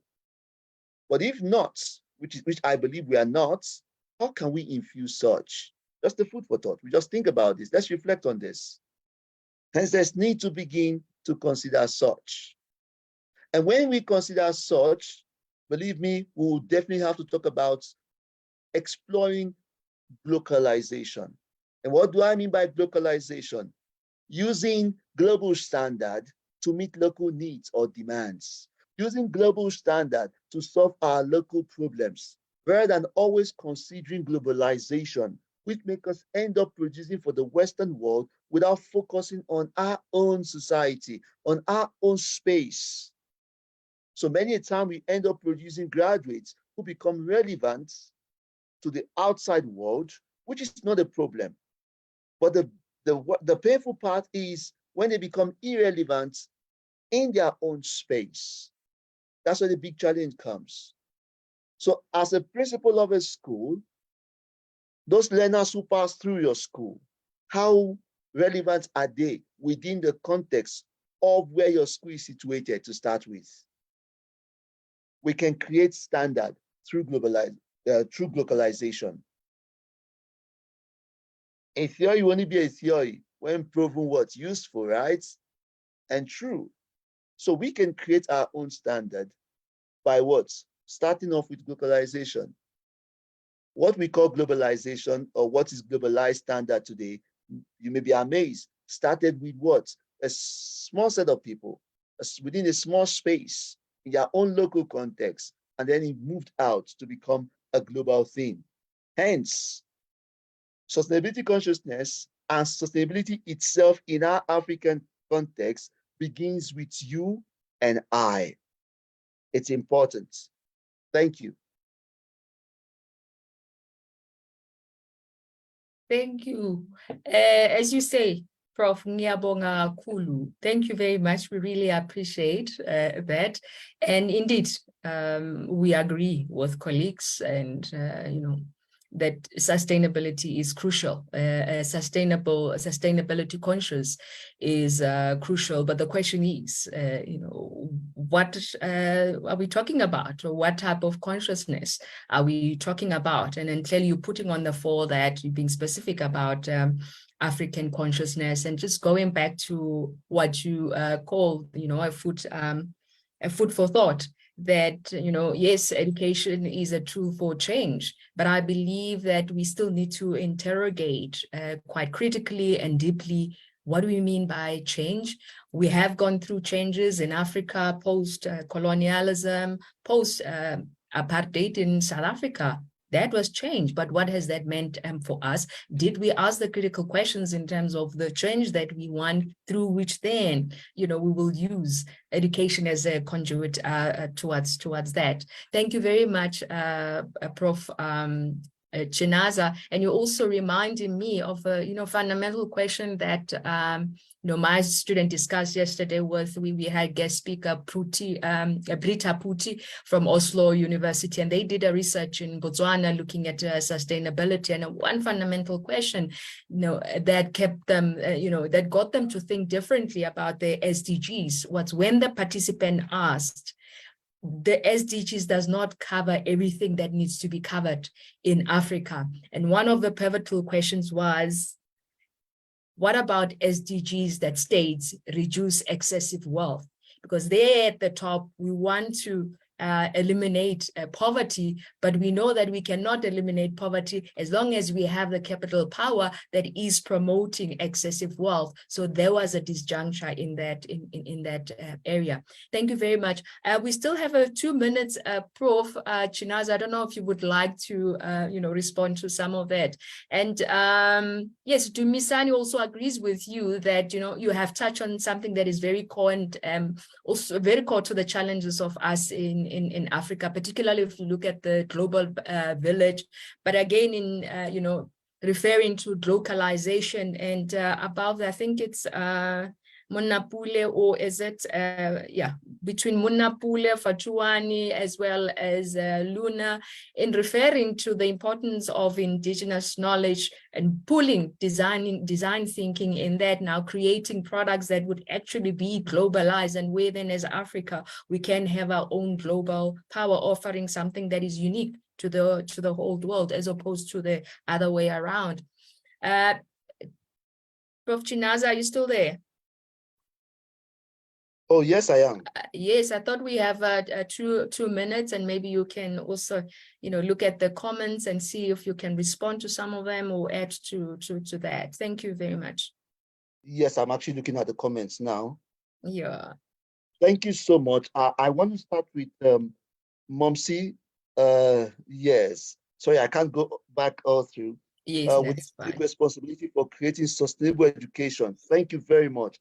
In fact, what I was going to submit on is, to start with, there's need to reconsider our curriculum.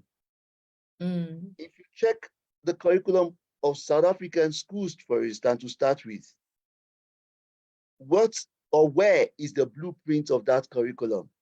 We need to question that. If you take time to really look through, you will find out that the blueprint of that curriculum is not from Africa. It may be amazing. So who are we actually producing for, if it's not? So I'm coming to you to say, I'm African, you are something else. We've got 2 different spaces, and I'm telling you, take responsibility for my own issues. How would I thrive? So we must start by taking responsibility for ourselves, and it should start with our own education, knowing how concrete or crucial education is. Thank you so much for that comment, Momsi. Thank you very much, Dr. Kezia. Thank you. I'm trying to get the name. Makodi says heart beating Yes, message. Mankudi. Yes, Mankudi. I'm sorry, but that's the truth. Yes, It's also no, heart hitting as well for me, because I'm African. We can't deny that. Thank you so much, Dumisani.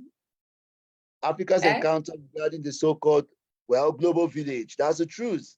Maybe we should start by creating our own, first of all, local village. I choose to use the word local.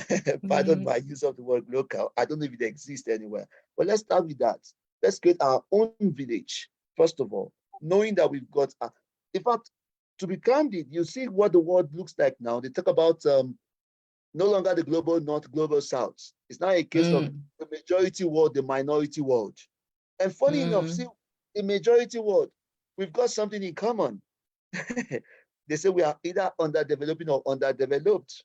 So then what happens to definitely. But I think also, from our side as Africans, we have to be critical as well, that we've been critiquing the Western knowledge. We've been critiquing the education, but why are we still where we are? And for me, that is a very, very critical question. We've had many, many years. We've had decades to shift things around. So the question is, what is the stumbling block? Are we thinking differently, or are we still really deeply, buying into the Western way? That's why it's so difficult to just be radical and shift. Because honestly, we've been asking these questions for many, many years. And the students 2015, 2016 reminded us, and there was a move, there was a bit of momentum in decolonizing our education, but where are we at this point? So yes, we do need to reflect deeply. Once again, Chinaza, thank you very much. Thank you to Kezia, thank you to Tina, thank you to Ahmad. You've really pulled the different dimensions of what it would look like for our schools, for a leadership that is for sustainability in our world, specifically in the local and the global as well. And I think bringing the STEM aspect and bringing the indigenization, we're not saying that we are separate, but we are reminding ourselves that these are still binary, and we do need to move from the binaries into the center so that we can be able to change our environment. And the ways that we've been doing or providing solutions have not really worked. So it clearly needs very complex, very integrated way of thinking. Colleagues, we are moving on to breakaway sessions, and the sessions will be randomly selected, and from there we will be able to get the feedback from the Mentimeter. Again, the question for the Mentimeter is, how can Africa achieve education for sustainability? How can Africa achieve education for sustainability? From when we started at 1 o'clock, we've got a sense of how this can happen, right from the vision, right to the practicalities, down to the learners. Thank you once again, colleagues, for joining us, and we'll be going into the breakaway sessions for further discussions in that, and we will come back for learnings of the day from Dr. Christine Amsterdam, and that would be at about 3 o'clock. Thank you.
We are back once again, colleagues from the from our breakaway rooms, breakaway sessions on different focus on sustainability, and we are waiting the feedback from the Mentimeet, and we can see what is emerging from that if we are able to, respond to the question on how we can, in Africa achieve education for sustainability, and pulling from our keynote address, as well as our three presenters, to see if we are able to really respond in a more holistic, interconnected way, and also being conscious of being in an African context and requiring an African conscientization and bringing indigenous knowledge in the space, and from that thinking through indigenous knowledges in a more innovative way, in a way that would also be applicable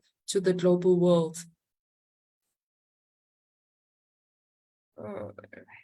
Nitesh, can you share the Mentimeter results, please? I've shared them on the chat. Okay. Can you present them, Jatin?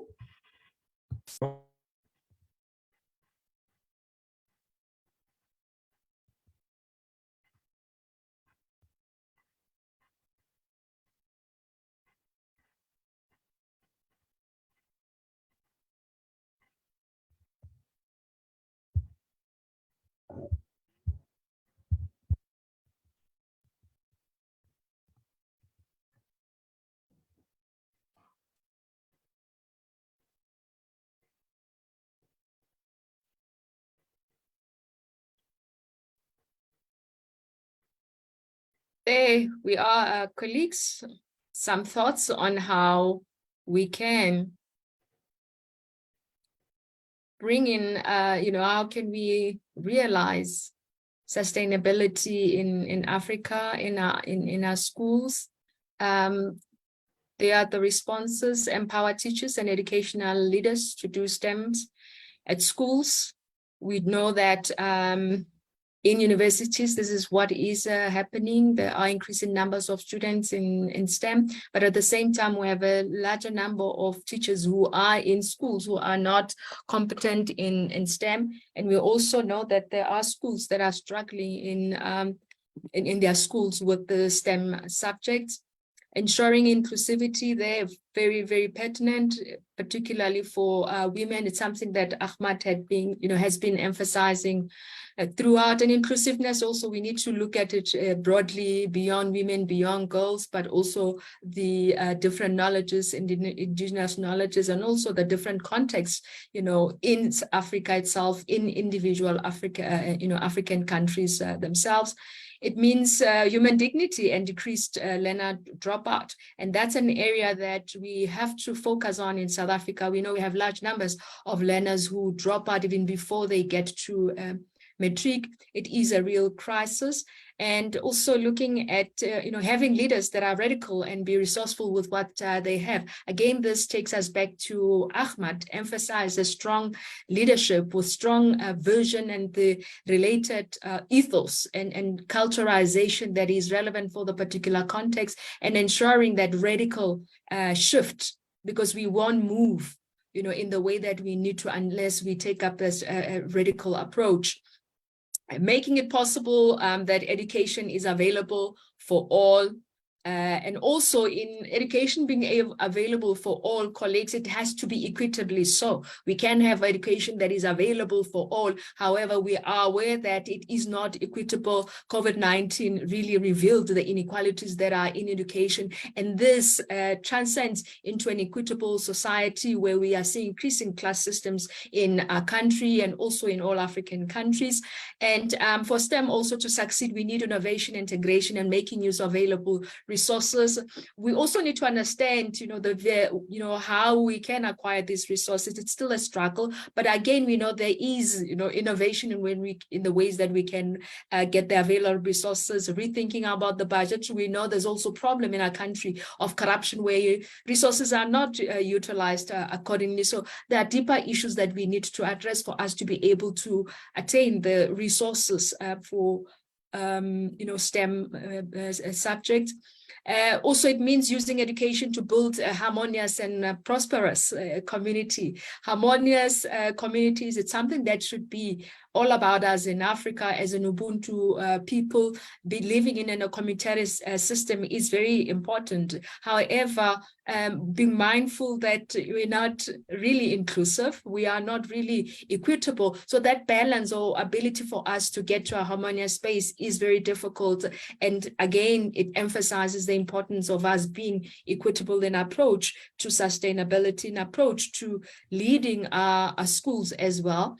We also have to take the development agenda beyond just a list of developmental goals and statements, absolutely. And we must plan for these things and include them in our resourcing plans, be it budget or human capital. Again, this speaks to what Kanyisa was saying, that we need an integrated approach that looks into the realities of the now and also the future, how we work between the two, particularly in thinking strategically. Again, the thinking has to be systematic. It also needs to be future fit as well. And lastly, there's a need to consider revisioning the curriculum, ensuring the infusion of African thoughts and perspectives. Education should speak to a context, absolutely so. As Professor Chinaza noted, that our curriculum is still westernized, even after so many years of, decolonization, it's still very much so. And we have a lot of indigenous knowledge that is not there. And Kezia did note that there's limited integration of that, or in fact, work around that in pulling all the indigenous knowledges for us to be able to use in our curriculum. Thank you very much. Colleagues, this is what you have shared. This is how it aligns with discussions earlier on, starting with the welcome from Kanyisa, moving to Ahmed, moving to apologies, I'm forgetting the name. It is Tina Mazonda from Siakaya, and we saw how they are building a nation together through their projects, very integrated project. Moving on to Kezia, again, indigenous knowledge, Africanization in a way that we can be able to solve our problems in our own way. And also Professor Chinaza moving into the conscientization that is critical, that it needs to be Africanized so that we can then move into the localization space. On that note, colleagues, again, thank you very much for joining us, the third School Leadership Conference. And I will hand over to Professor Kate. Yasmin was fundamental in pulling this conference together to give us the takings for today. Thank you very much, Kate. Thanks so much, Sadi. It was just such a joy to be an observer today. And honestly, thank you for a wonderful facilitation of our day today. And yes, to all the speakers, they just really brought very much a lot of food for thought, but also stimulated lots of conversation amongst ourselves. And I think we are all inspired at this point. Yeah. And that's why you see in the group, people have remained, they haven't gone offline, which I'm really grateful for.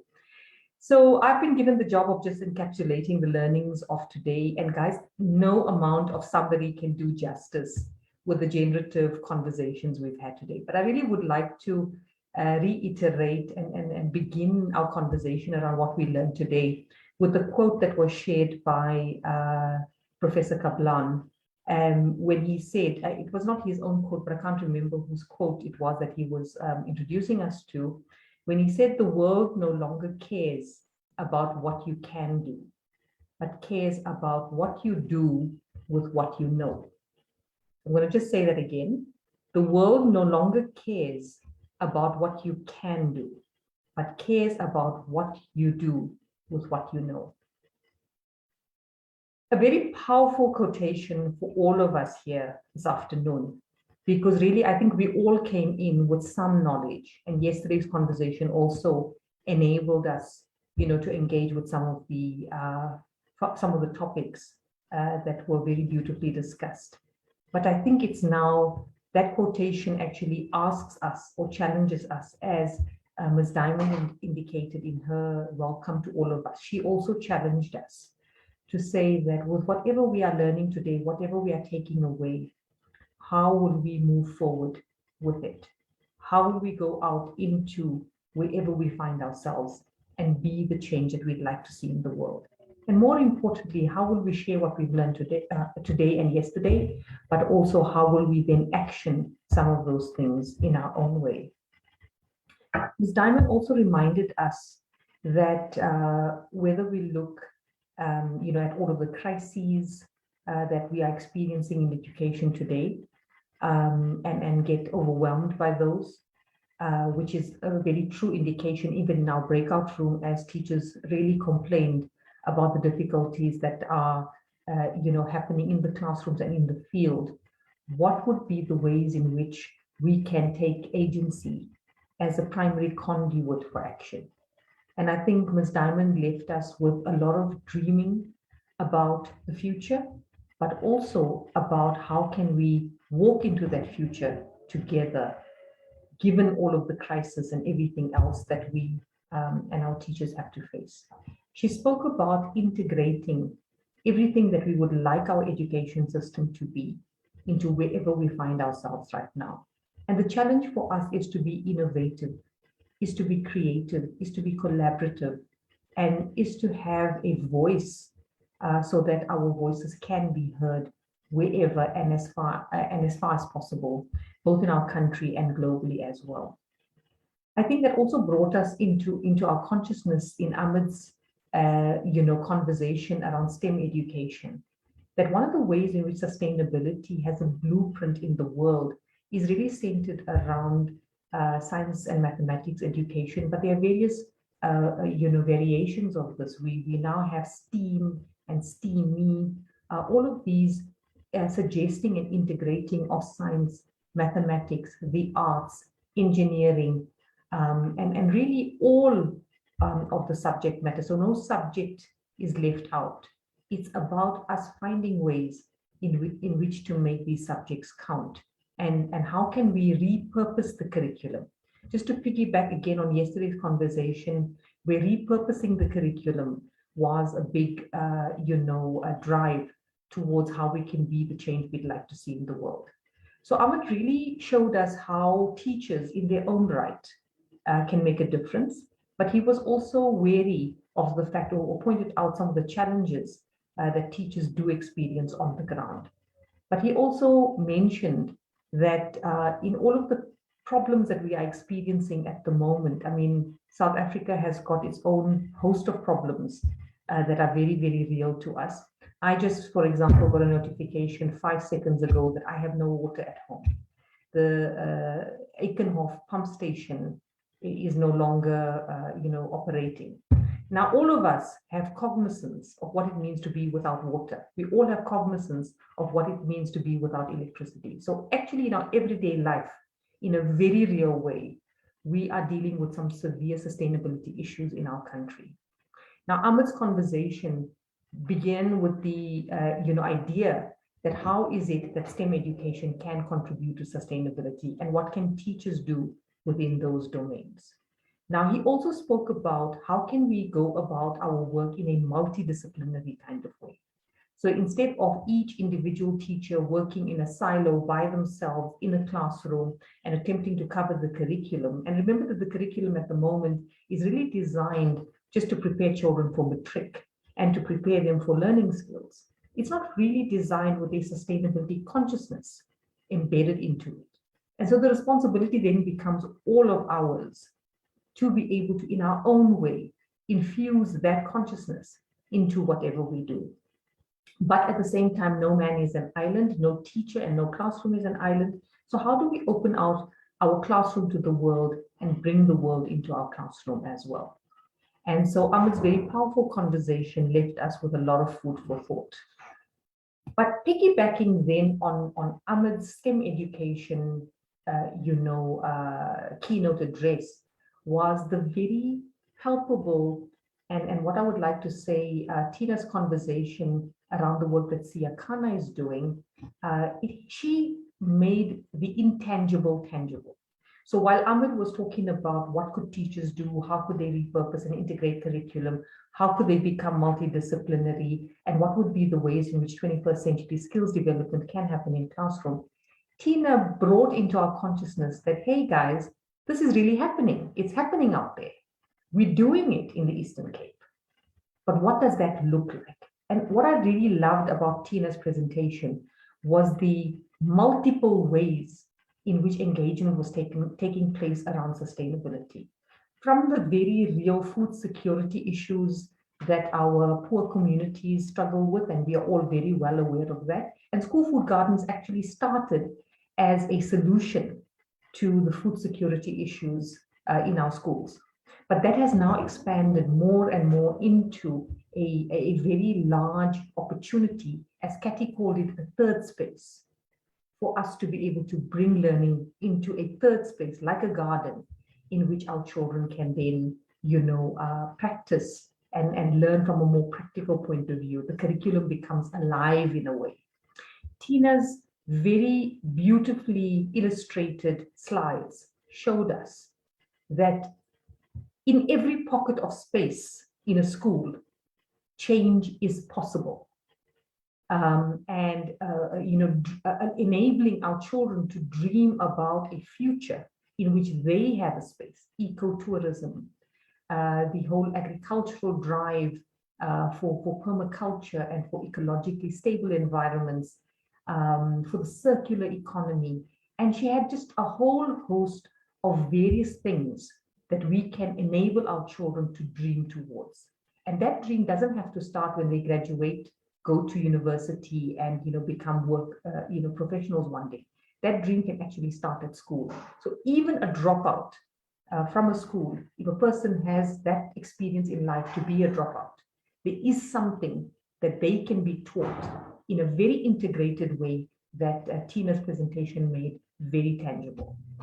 And then obviously Kezia, who is from Tanzania and shares the African story with us in many ways, brought the indigenous knowledges into the forefront. And this is something that I think all African, all colonized countries have been grappling with in a number of different ways.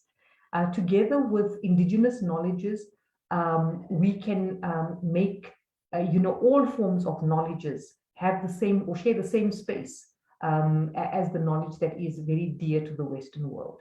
So if we look at School Food Gardens, for example, in there, we all know that community members do come and work. People from the community do bring their knowledges there. And it is the one beautiful way in which this knowledge can be preserved and shared, and it can be given its true value and true space around the sustainability consciousness. If you walk into these communities, a lot of the older generation have got pearls of wisdom. I think one of the schools that we work with in Hoedspruit had one phrase that came up in a Southern Sotho phrase that came up over and over and over again in all our interview transcripts. And that phrase reads, "Take care of the earth and the earth will take care of the children."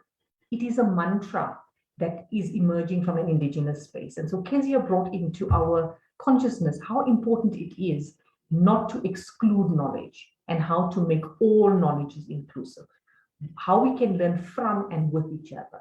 And I think that was the basis of her conversation. And then, of course, our colleague, Professor Uliania, brought the entire, sustainability consciousness drive into our awareness by talking about how we can, look at the global arena, learn from it and adopt whatever we need to adopt, but how can we go global? And how can we take from the global, but make it very local? And I think a lot of what he spoke about really centered around how we can take on our own agency, because he ended his conversation with the space, it all begins with us. That every person, even us sitting in this room, We all have a responsibility towards making sustainability a reality. And so with that, I do close the conversation again around the learnings, again with that quote from Ahmed, which says, the world no longer cares about what you can do, but cares about what you do with what you know. And I hope that from the 2-day deliberation, from all that you know, you're going to do something about it. Thank you.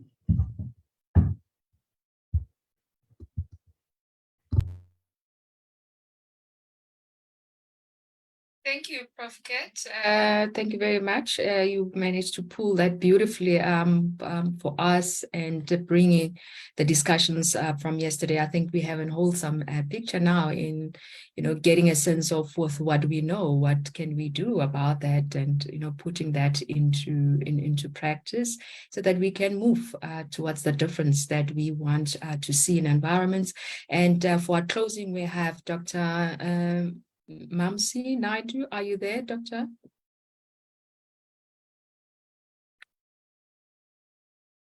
Welcome, Doctor. You can do the closing for us. Thank you.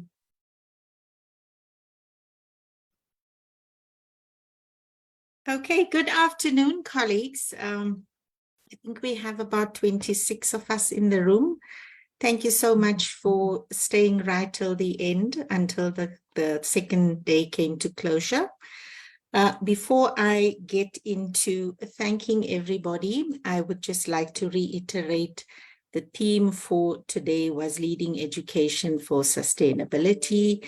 And I think the main aim of the conference was to stimulate our thinking about how each and every one of us can bring about a change in terms of providing sustainable education.